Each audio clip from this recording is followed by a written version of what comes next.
केरल में वायनाड के जंगलों के भीतर चिकडी में 200 साल पुराना एक मिट्टी का घर चंद्रोस थरावुड खड़ा है। मलयालम भाषा में थरावुड का मतलब होता है एक पुश्तैनी घर।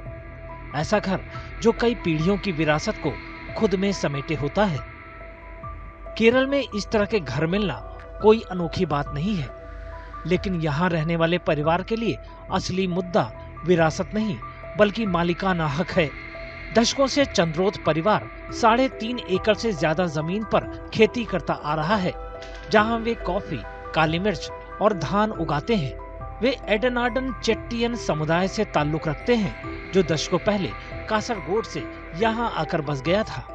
इसके बावजूद सरकारी रिकॉर्ड में चंद्रोस थरावुड को फॉरेस्ट लीज यानी वन पट्टे वाली जमीन पर बना हुआ दिखाया गया है। इसका मतलब है कि इस परिवार के पास जमीन का कोई मालिकाना दस्तावेज नहीं है और वे इस पर अपना मालिकाना हक भी नहीं जता सकते। എനിക്ക് 80 വയസ്സ് കഴിഞ്ഞു, എന്നിട്ടും പട്ടയം കിട്ടിയില്ല. പിന്നെ അവർ വന്ന് പിന്നെ ഡിപ്പാർട്ട്മെന്റ് ഫോറസ്റ്റുകാർ പിന്നെ താലൂക്ക് നിലം വന്ന് ഉടനെ പട്ടയം പാസ്സായിട്ടുണ്ട്. പിന്നെ നിങ്ങളെ കൈവശമുള്ള രേഖകൾ ഹാജരാക്കിയാൽ നിങ്ങളെ റിപ്പോർട്ട് ചെയ്താൽ അത് ഉടനെ കിട്ടുമെന്നൊക്കെ ഇവിടെ പറഞ്ഞിട്ട് പോയിട്ട് ഇപ്പം 4-5 മാസമായി. പിന്നെ ഇതുവരെയും ഒരു അറിയിപ്പുമില്ല, പട്ടയവുമില്ല.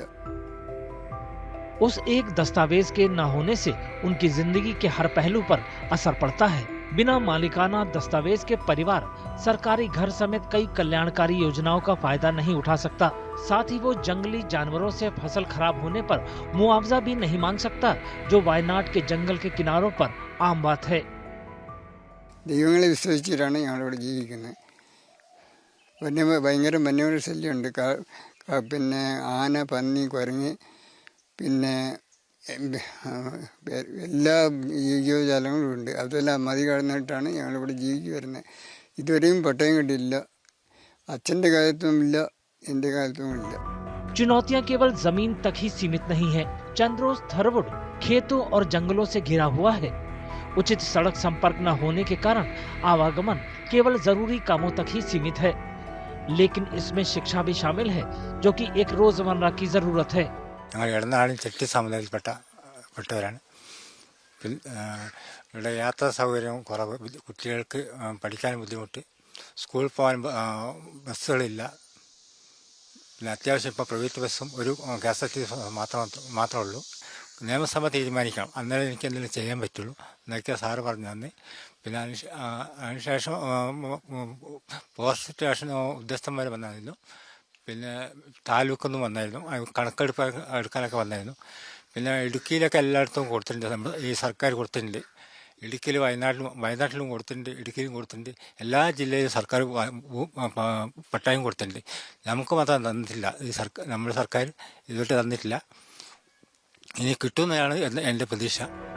रोजमर्रा के कामकाज में भी मुश्किलें आती हैं। बच्चे कम रोशनी में पढ़ने को मजबूर हैं। खाना मिट्टी के बने कमजोर रसोई घर में बनता है और मानसून के दौरान घर के कुछ हिस्से अक्सर बारिश से पहले ही टूट जाते हैं। ഞങ്ങൾക്ക് ഒരു അടിച്ചുറപ്പുള്ള ഒരു വീട് വേണം.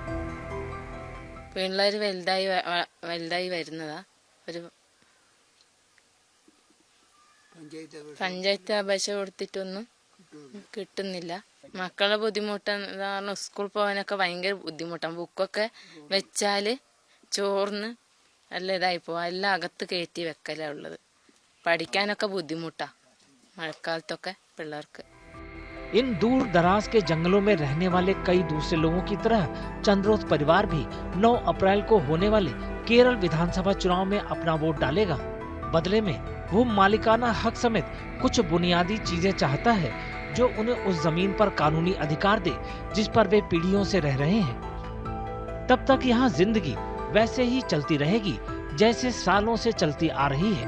बच्चे घर के आंगन में खेलते दिखते हैं, जबकि पुरानी पीढ़ी को उस दस्तावेज का इंतजार है जो उन्हें अब तक नहीं मिल पाया है।